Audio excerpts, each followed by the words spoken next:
Miscarriage? Even after undergoing infertility treatment and getting pregnant? What have you done? My mother-in-law blamed me for the miscarriage. Her face turned red. Her face turning red. It's probably because you didn't take care of your body. As if not being able to have a child wasn't hard enough. Now this. You really are useless. No, that's not true. The doctor said it can happen with a certain probability. Shut up. If you, as my daughter-in-law, can't even bear a child, then get out of here. After all the torment I've endured, and just having suffered a miscarriage, to treat me like this, I can't take it anymore. As I started to shed tears and attempt to protest, my husband defended me with an angry expression. Mom, what are you saying? There is no need for her to leave. Fine then. We'll cut ties. I'll cut ties with the daughter-in-law, who can't even bear grandchildren. My mother-in-law shouted those words at me and gave me a final menacing glare. She left the room. After that, I had no contact with my mother-in-law for 3 years, and we didn't meet. However, she suddenly appeared before me in a wheelchair. I became in need of care after being involved in a traffic accident. That's why you should take care of me.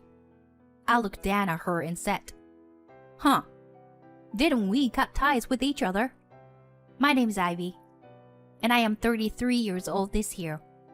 I have been working as a caregiver even before getting married, and after marriage, I continued to work at the same workplace. I recently got certified as a care manager, so my main job is to come up with care plans for my patients. My husband Dylan is an office worker about the same age as me, and we met through a friend. Dylan graduated from a top university and works for a large corporation.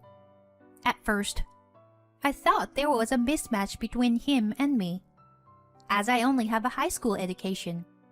But Dylan continued to express his love for me.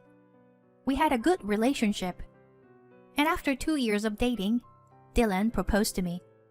Ivy, please marry me. Let's become a family. Thank you, Dylan. I'm truly happy. I was at the height of my happiness at this time.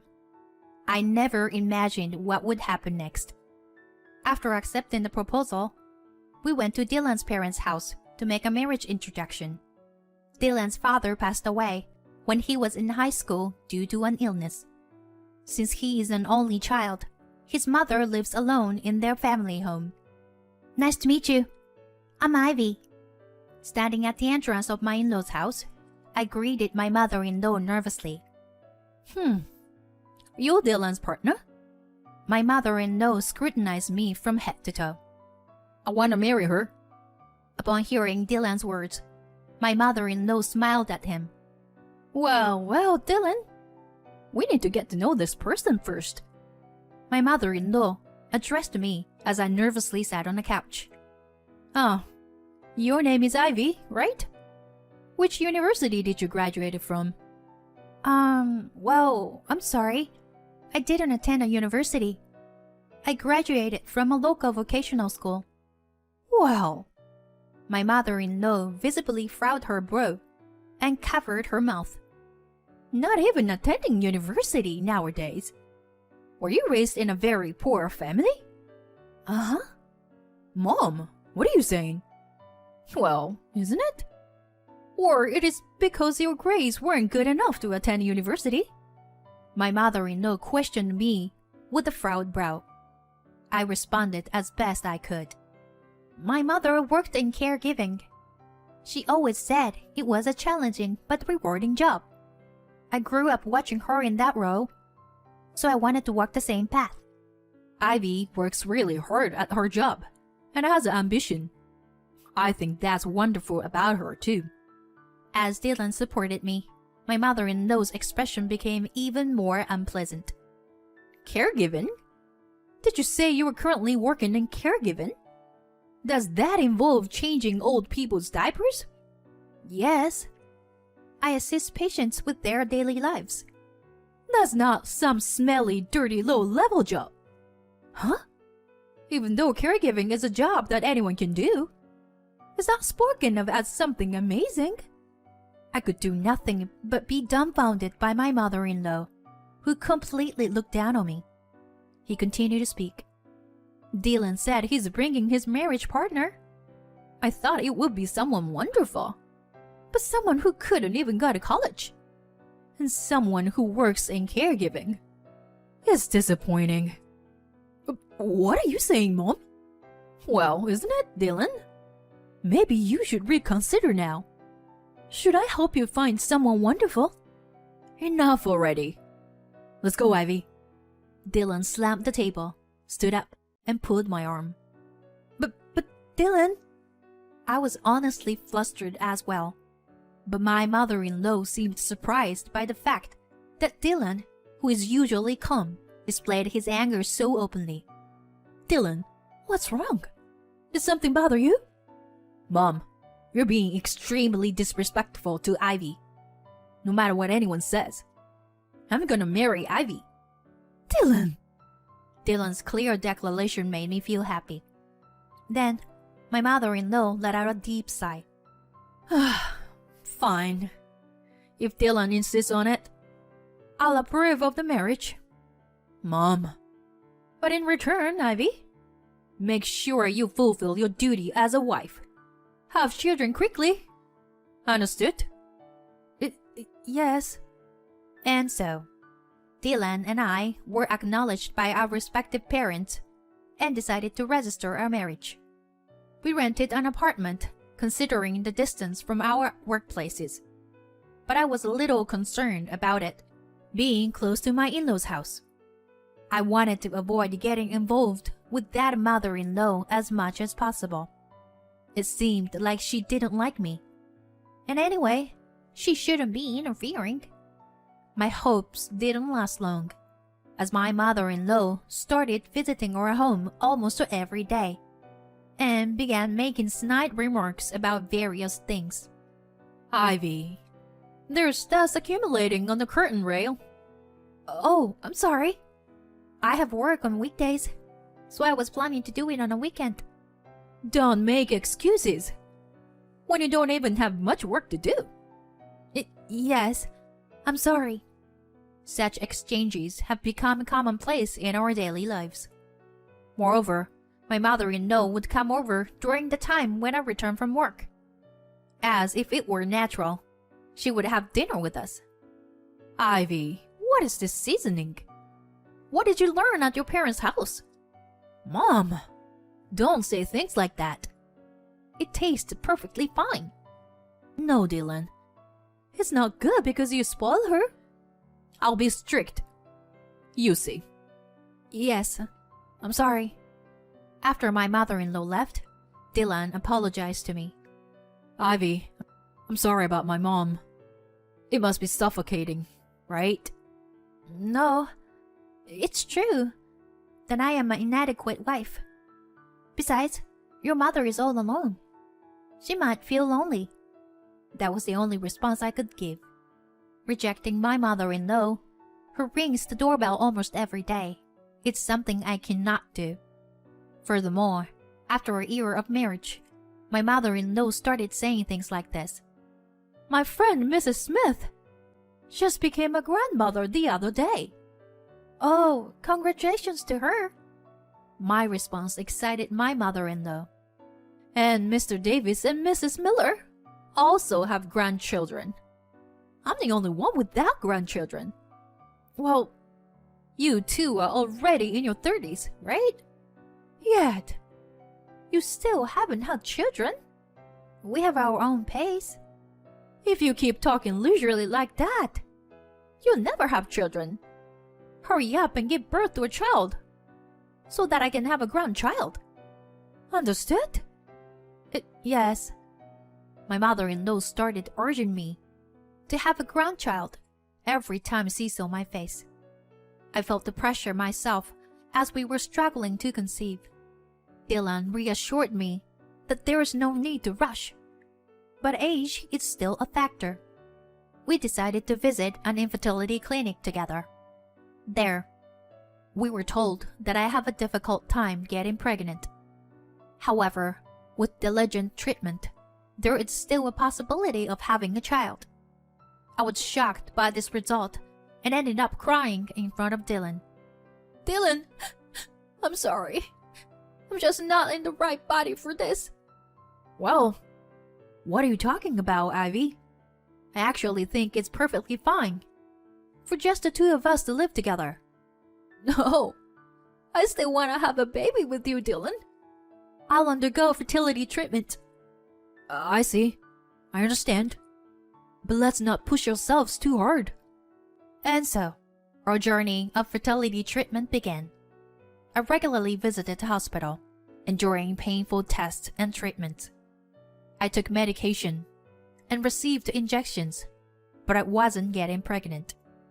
Even after 2 years of marriage, the situation remained unchanged, and I continued to be attacked by my mother-in-law.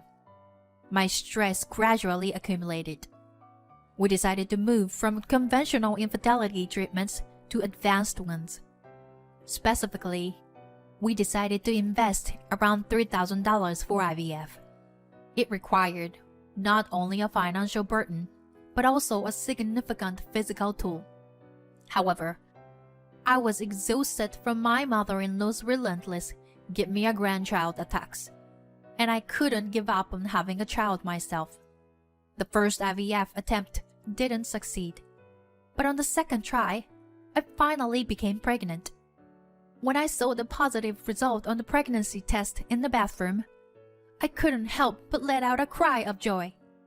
Finally, I could get pregnant. I have to cherish and raise this baby with care. As I discarded the pregnancy test in the bathroom trash and washed my hands outside, the doorbell rang. Ivy, please open the door. Once again, it's my mother-in-law.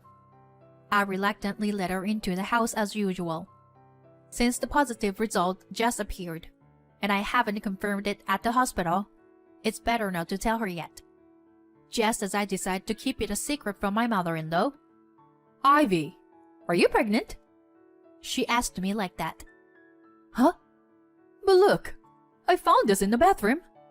In her hand was the pregnancy test that I had just thrown away. Did she actually rampage through the toilet trash?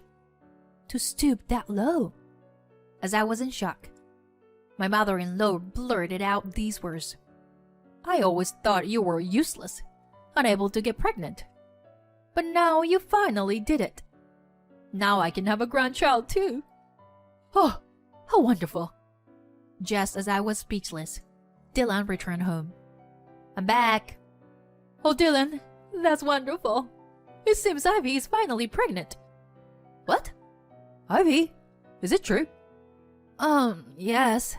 I just got a positive result on the pregnancy test. But it's still early. Really? I'm so happy. Faced with Dylan's joy, I couldn't say anything at that moment. That night, I decided to talk to Dylan. Hey, Dylan. Getting a positive result on the test doesn't guarantee a successful pregnancy in the early stages. There's a high possibility of miscarriage. Is that so? Yeah. That's why I thought it would be best to keep it a secret from your mother for now. But then she found the test in the toilet. Mom is looking forward to her grandchildren. I'm sure she'll adore them. Yeah. I went to bed with anxiety weighing on me. The next day, I went to the OBGYN clinic and it was confirmed that I was pregnant. However, 2 weeks later, I received this news. We couldn't detect the baby's heartbeat. In other words, I had a miscarriage in the early stages of pregnancy. After the surgery, when I returned home, I broke down in tears. Dylan had a solemn expression on his face and gently struck my back. Ivy, for now, take your time to rest. Gather yourself before moving forward. Dylan, I'm sorry. Truly sorry. At that moment, The doorbell rang. Unfortunate timing. It was the time when my mother-in-law would usually visit. Let's ask her to leave today. I stopped Dylan from doing so. I need to explain the situation to your mom. As my mother-in-law entered the house, she was startled by the sight of my tear-stained face. Why are you crying? Could it be... Yes, I had a miscarriage. There was a brief moment of silence after I uttered those words. Just as Dylan was about to say something, my mother-in-law spoke up. Miscarriage? After undergoing fertility treatment and finally getting pregnant? You had a miscarriage? What did you do to cause this? Huh? Her face turned bright red as she approached me. It's probably because you didn't take care of yourself properly. As if it wasn't enough that you couldn't have children. Now this has happened. You really are a useless daughter-in-law. That's not true. Miscarriages can happen with a certain probability, as the doctors have explained. Shut up! If you can't even give birth to a child as a daughter-in-law, then get out of here. After enduring her constant bullying and now facing a recent miscarriage, I couldn't take it anymore.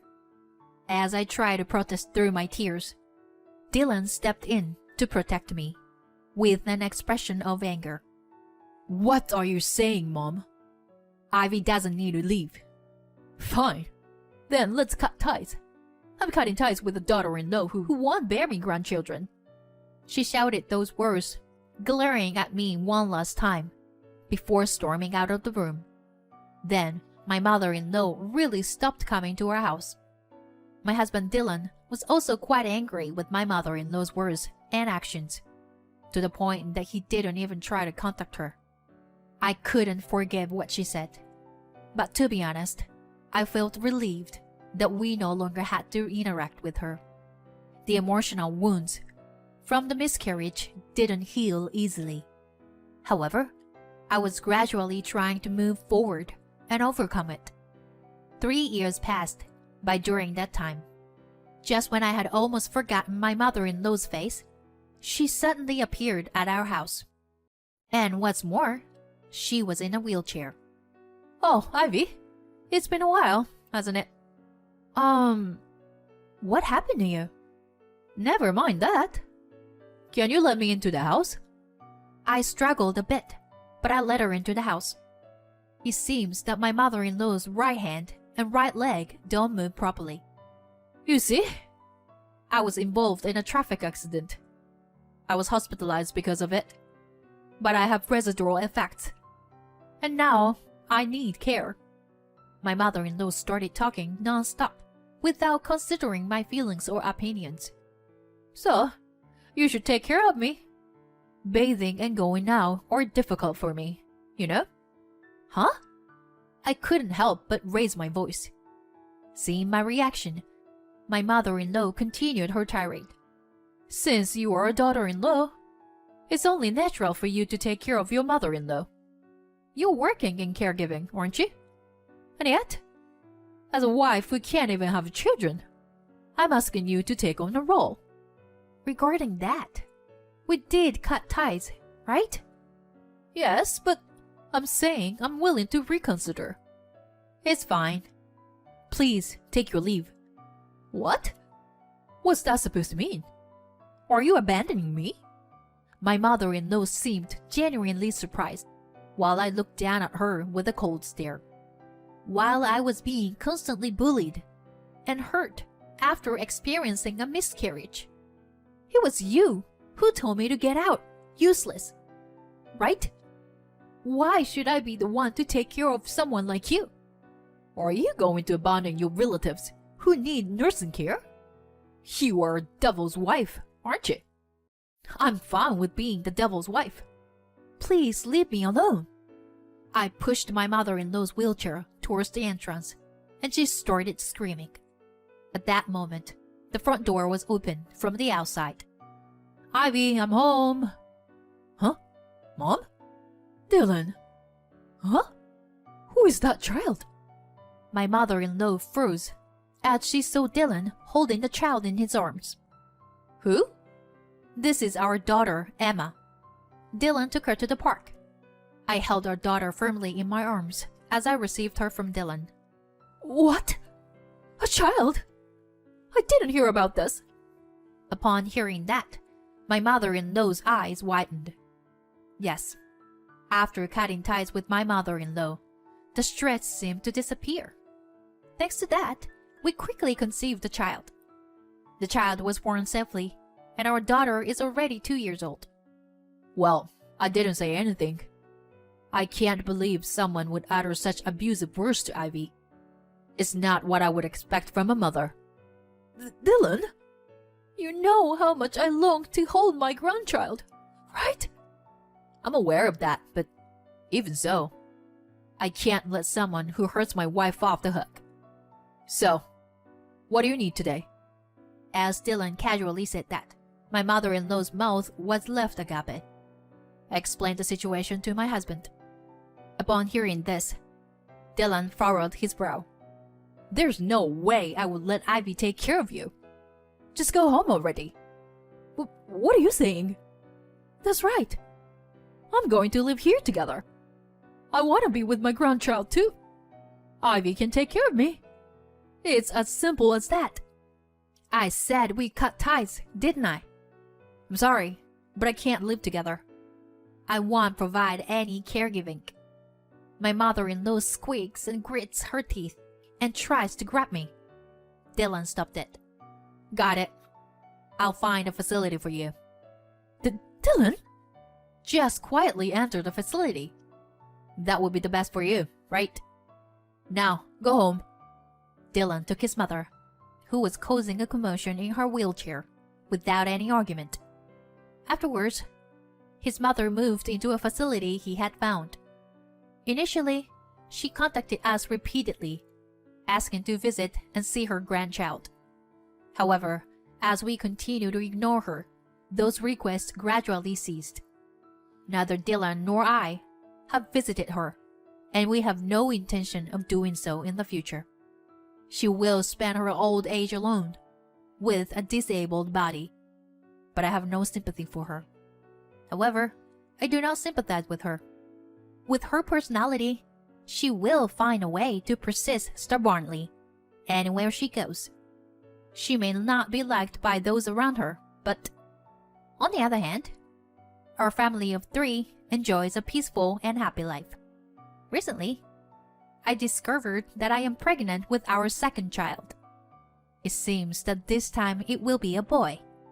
I intend to prioritize our family's happiness and cherish our lives moving forward.